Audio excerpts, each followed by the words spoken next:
And let's play the intro.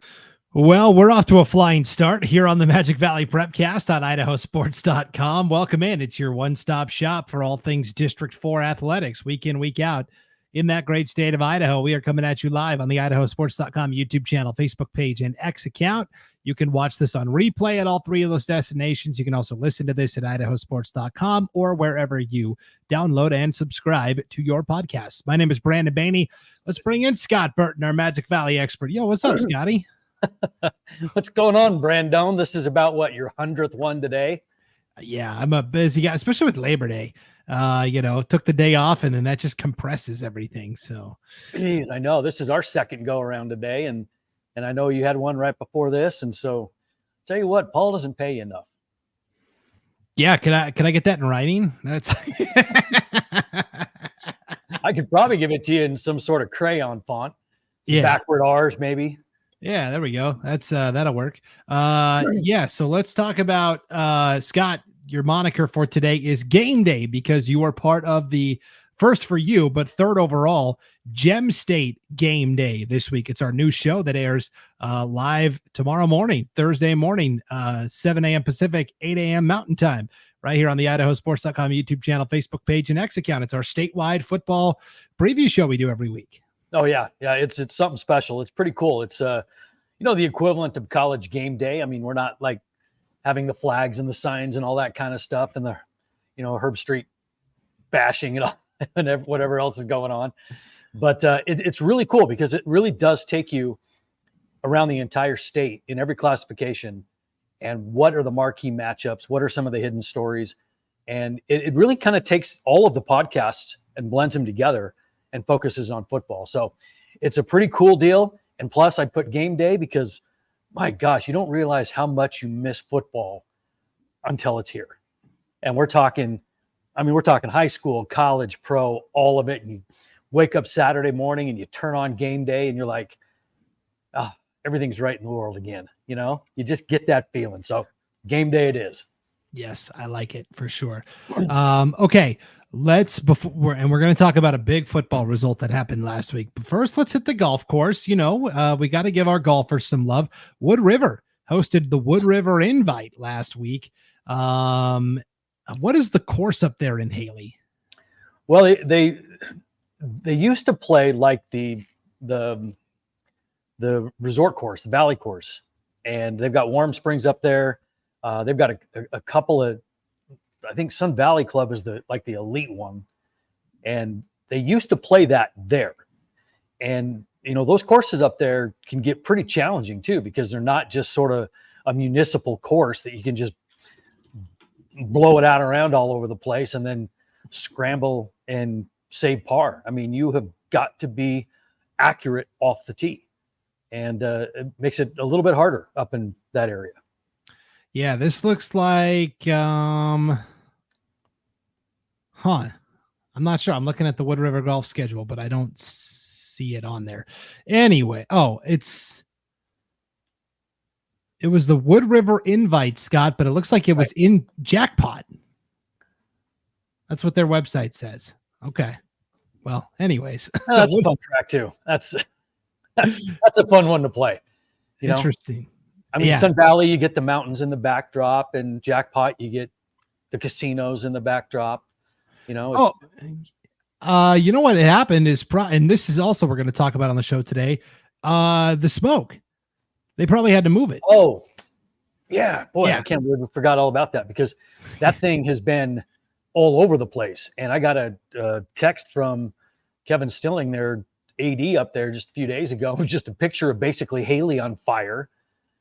And I'm like, I didn't know Higley was on fire. And he's like, I didn't know either until I got up this morning. So, yeah, it is moving all kinds of things around.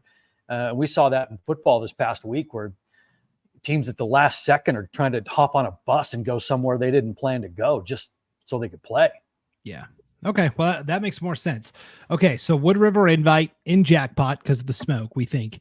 Let's start with the girls where it's kind of becoming old hat, but the Twin Falls Bruins run away with the team title. They did not have the individual medalist that belonged to Canyon Ridge's Danica Humphreys, and she edged out Julie Cleforth from Mountain Home by a single stroke, 78-79.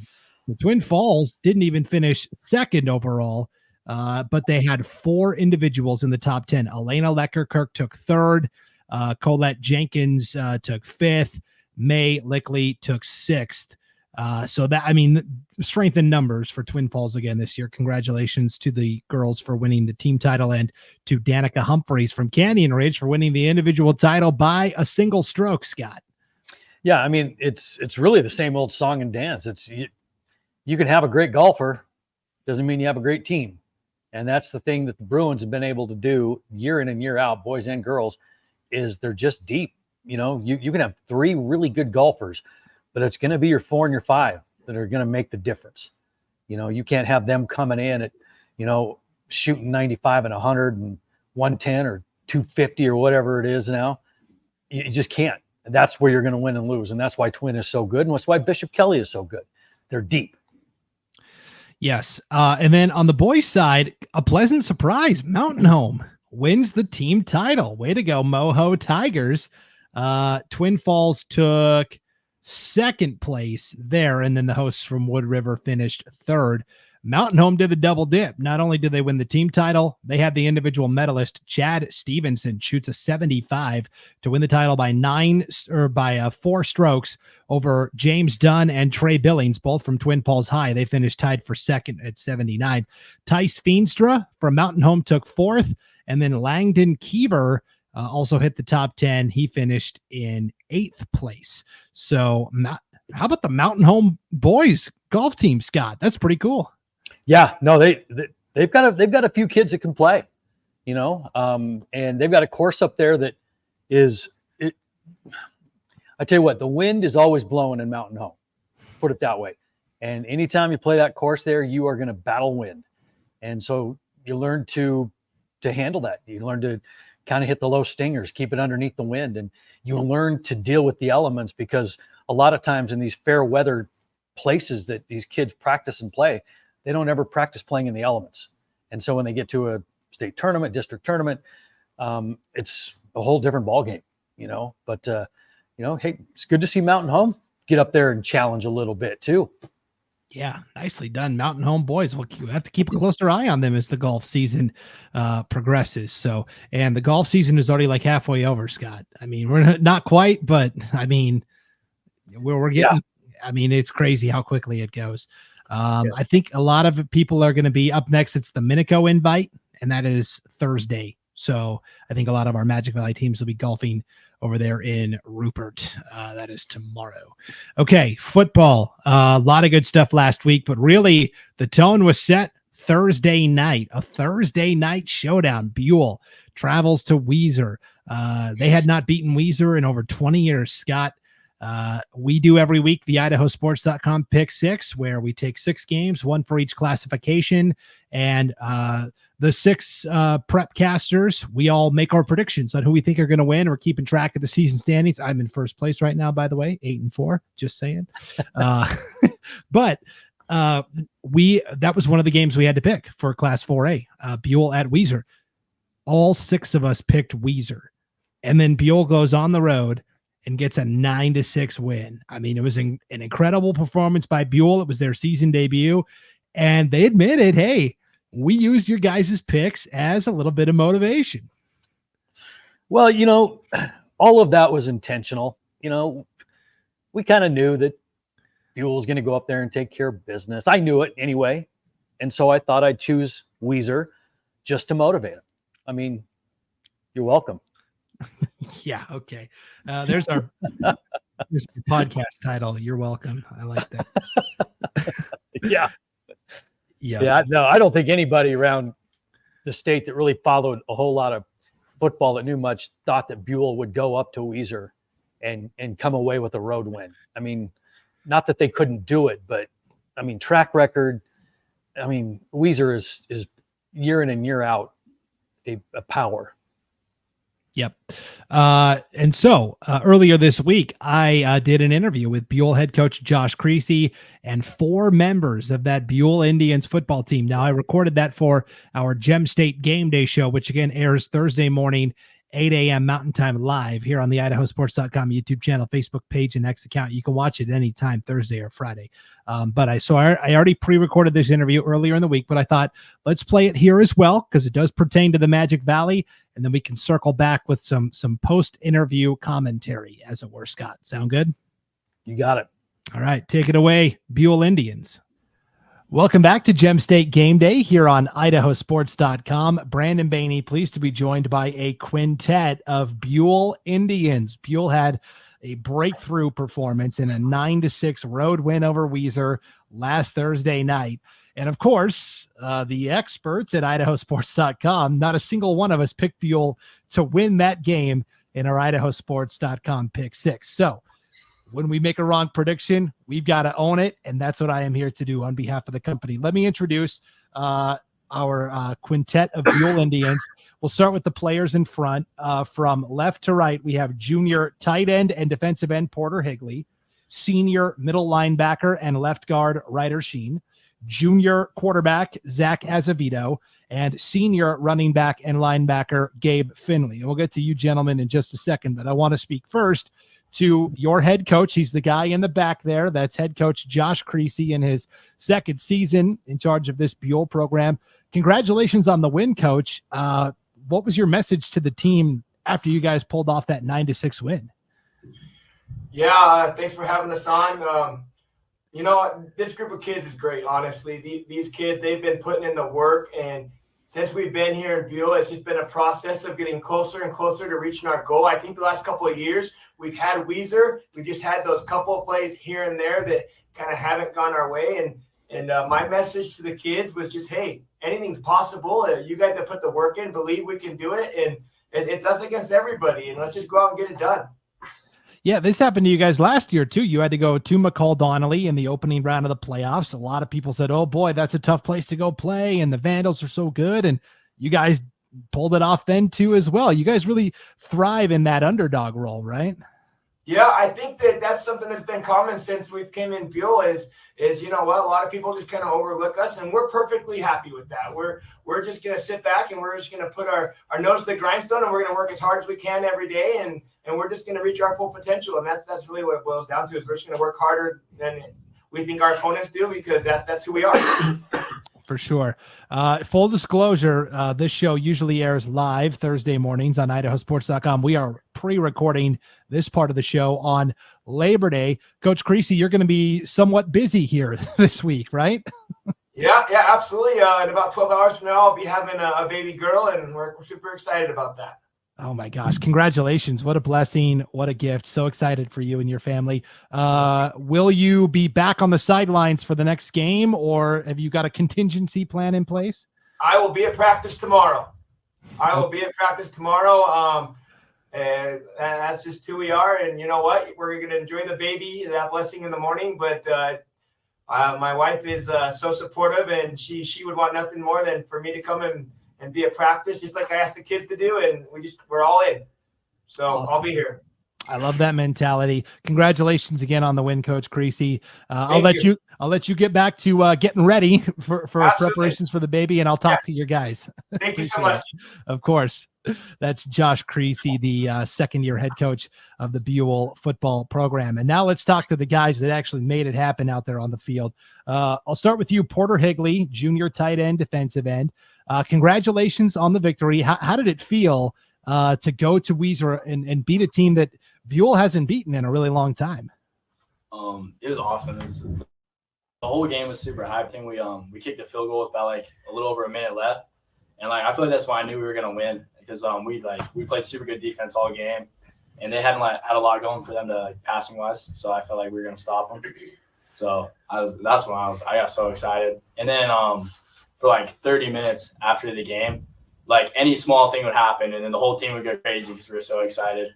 We have a bat, and you carve a little mark in it whenever we get a win, and we carve the mark in. As soon as we stopped carving the mark in, we all just started screaming and act like we won the Super Bowl. That's awesome. So it's like a baseball bat that you carve into? Yeah. We awesome. carve our wins into it. Yeah, do you guys have it? Can you show us? Yeah. See that shit. This mark right here. Can you see it? Yeah, hold it up a little higher. All right, Oh, so yeah. it's got oh crap. It's got There the you go. year and like your record on there. So a mark's a win. So the 2004 we got 1. And we went crazy over that. That's awesome. I love that. What a great tradition. How did that start? Whose idea was that? Almost Creasey's. Yep, new tradition. Cool. I love it. That's awesome. Let's talk about that defense. Ryder Sheen, you're the Mike Packer. You're the captain of the defense. That's something that Buhl has really prided itself on historically, and certainly over these last 2 years. You guys are not fun to play against, right? Oh yeah, hopefully not. Yeah, that's what we pride ourselves on, is definitely our defense, and it obviously showed, especially against Weiser being a hard running team, and you can tell they weren't running the ball very well against us. So yeah, we speared them. And meanwhile, Zack, Azevedo, you're the quarterback on offense. So you're the leader of that side of the ball. You guys bring that same physicality, that same toughness. You run over people on the. It's no picnic to face you on a defense either. Yeah, it was the defensive battle for sure, but our offense, Gabe Finley, running back, he did a good job. Ran the ball pretty good. You can throw it there. We did. Got some yards.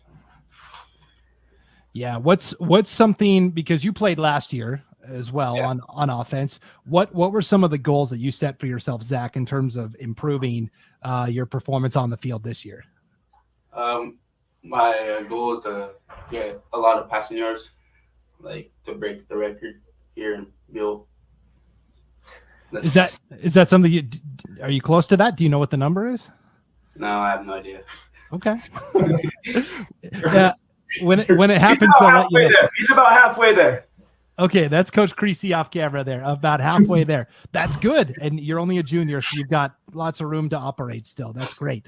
And of course, the more passing yards you put up, the more likely Buhl's going to keep on piling up the wins as well. So let me get to Gabe Finley, because you've been a key leader of this team as well on both sides of the ball, running back and linebacker. What do you prefer more?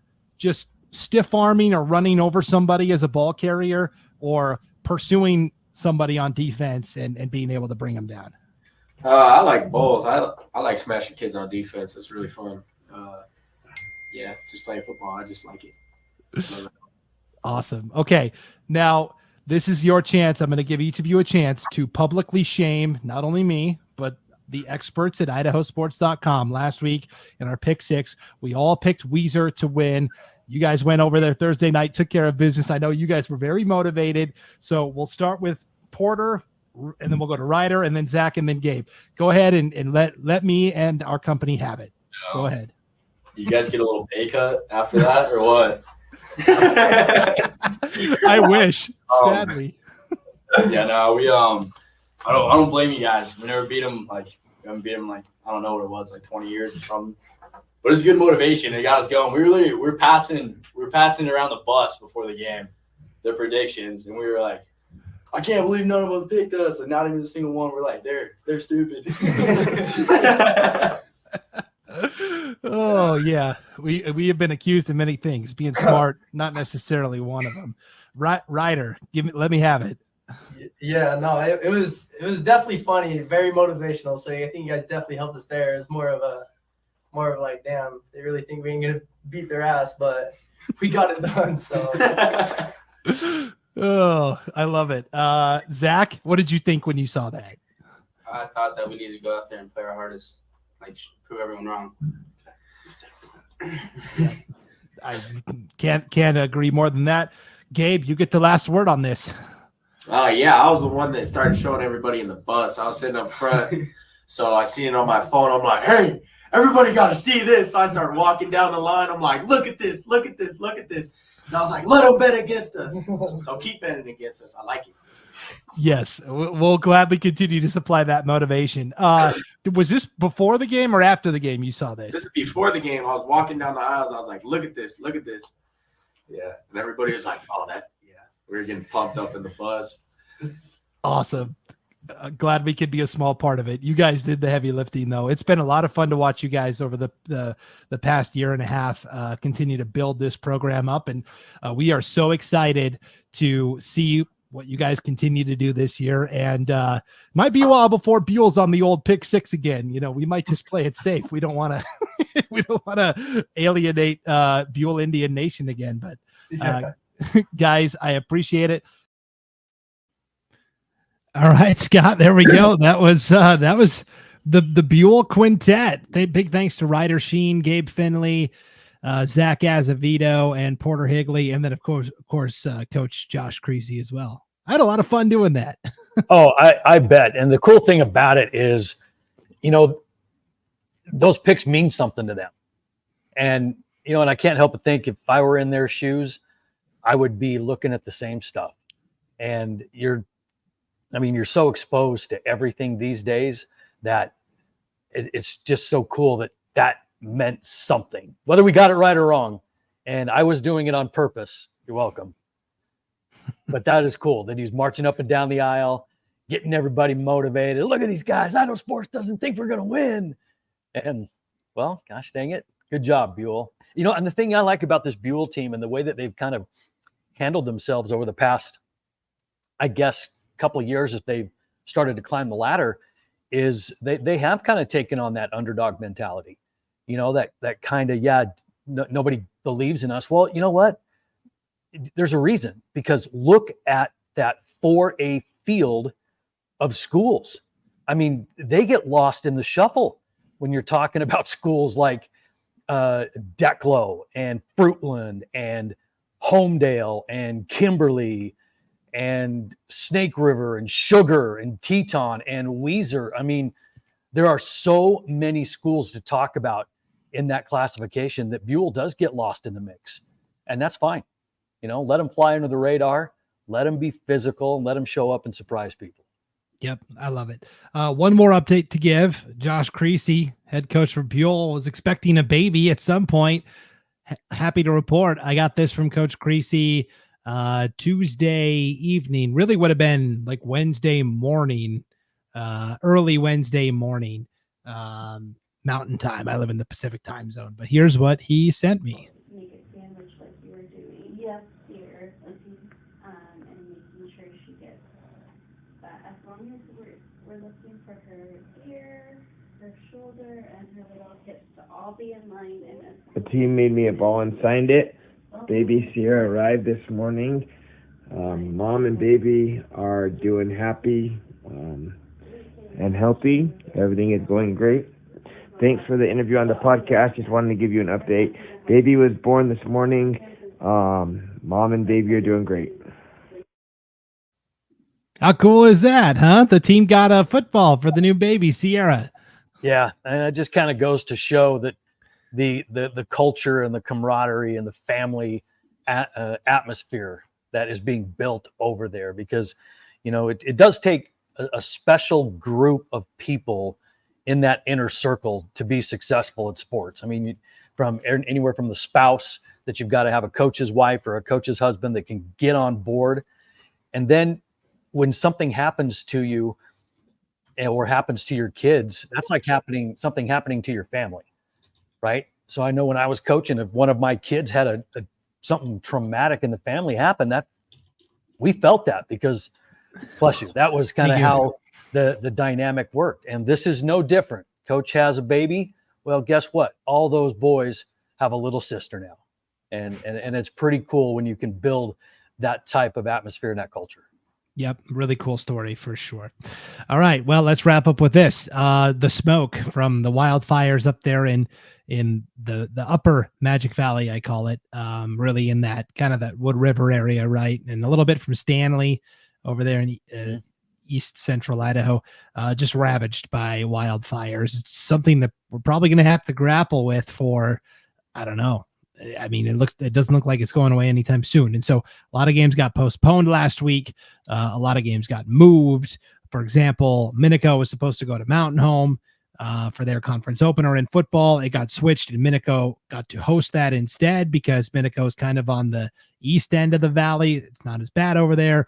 The wind's blowing it all towards Boise. Soccer matches got postponed. Football games got moved. It is an athletic director's worst nightmare, Scott. And we thought it would be good to, you're the athletic director at Jerome High School. You had a game get canceled, a girls' soccer game against Valley View on Saturday, just to kind of take us through, what an AD does when, you have to check the air quality and you have to be aware of the smoke and everything?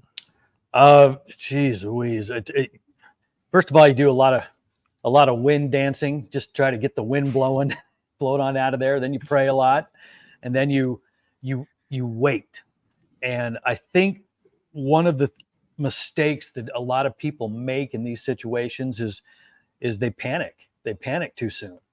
And I mean, we've seen that with our society. Whenever there's something going on, I mean, take the pandemic, for example. I mean, everybody panics. And this really, in my mind, is no different. You wake up, okay, it's smoky. You're over the 150 limit that, you're supposed to fall under. Why are we canceling games in the morning? You're playing at 7:00 that night. Why are we canceling? Let's hold on to the very last second that we can. I understand teams have to travel and all this kind of stuff, but there is a time limit that you can wait. And that's what we did at Jerome. We waited, and then it cleared out, and boom, we played. And the funny thing is there were some schools that were in that, well, up in the Boise Valley area that, even though that's where it was really, really bad, they wouldn't let their teams travel to a place that was clean. And it made absolutely no sense to me, And so from an AD standpoint, yeah, we're looking at it, but a lot of the ADs are taking some direction from their superintendents too, but we're looking at the air thing on our phone, making sure that it is at a certain level. And then you always have to have a plan B. What is your contingency plan? And some sports you can cancel easier than others. The last thing you ever want to do is try to reschedule a varsity football game. That is just impossible, because if you don't do it on Saturday, you're left with Monday, and that's it. Unless both of your teams have a bye week at the same down the road, but you just try not to mess with football. The other sports you can kind of massage a little bit and find windows if you need to. But I think the big thing as an AD is be patient, don't panic, have a contingency plan, and then you go from there. Yep. Because football to play on Sunday, you have to get a special exemption, right? You have to. Yeah, I guess. I mean, plus on top of that, we're in the NFL Sunday now, so that isn't going to happen. Right. We did see one team or one game be played on Monday, Labor Day. That was Centennial and Hawaii, but then that affects the schedule for this week because Hawaii was supposed to play on Thursday. Well, you can't take 3 days or 2 days between games. So that got pushed to Friday. It's just a headache with football, especially. So sometimes, unfortunately, if it's a non-conference game, you just have to punt and cancel it. And we did see that with a couple of games with Magic Valley teams. Scott, you probably look at this thing a lot. This is the kind of the activity guidelines for wildfire smoke events. Yeah. Green good, purple bad. Yeah. In fact, it's a little app on, and I've been looking at it tonight. It's kind of the air quality right there. If you can see is 133, and that falls into that orange category. The cutoff is 150. It has to be 150 and below. And that's what the IHSAA guidelines suggest anyway. I mean, it's not really a mandate, but it's very strongly suggested. 150 is the cutoff. You go above that, you better be looking at rescheduling. Yep. So the headache will continue until probably it gets cooler and maybe even snow starts falling in that upper, which shouldn't be that far off. So hopefully, but you wouldn't think, but then again, I wouldn't think that half the state would be on fire like it is either. And then by the time it cools down, I think that's when the locusts come, or whatever's next. Yeah. So we will keep you apprised of any schedule changes here on IdahoSports.com. So be sure to check that. And one more thing on that too, and I'm glad you said schedules, is that, from an AD's perspective, one of the worst things that people can do is find a schedule, especially early on, print it off, put it on a fridge, and then treat that like it's gospel, because that is a working document always, from I mean, because times change all the time. Elements like this change games. Sometimes halfway through the year, a JV team drops out because they don't have enough players to finish the team. And so now everything gets changed. So if you're a fan out there, throw your old schedules away and try to update it every week if you can, because I'm telling you, from an 80s standpoint, it changes all the time. Yep. I've been giving this disclaimer a lot lately. A, make sure the game you're going to is still on. B, make sure the game you're going to is at the place it says it's going to be at, because games get moved to different locations if it's better air quality. So those are the two and the big time things. and the time changes as well based on sub-varsity games that may or may not be happening. Yep. So again, we try to keep it all updated for you, for varsity at least, on IdahoSports.com. All right, Scott, rest up. I know it's a busy day of Jerome athletics tomorrow, Thursday. So it's you talk about the state being on fire. Our campus is going to be on fire tomorrow. As we've got 5 teams in action. 3 of them are happening at the same time at our school, but we're going to have like multiple and 3 others leaving at the same time. So it's going to be a traffic jam nightmare with, oh my gosh, I just can't wait. This is good. It's going to be so much fun. So isn't it? Yep. All right. Well, enjoy the competitions this weekend, everybody. And be sure to catch Gem State game day Thursday morning on IdahoSports.com. For Scott Burton, I'm Brandon Baney. Thanks for catching the Magic Valley Prepcast on IdahoSports.com.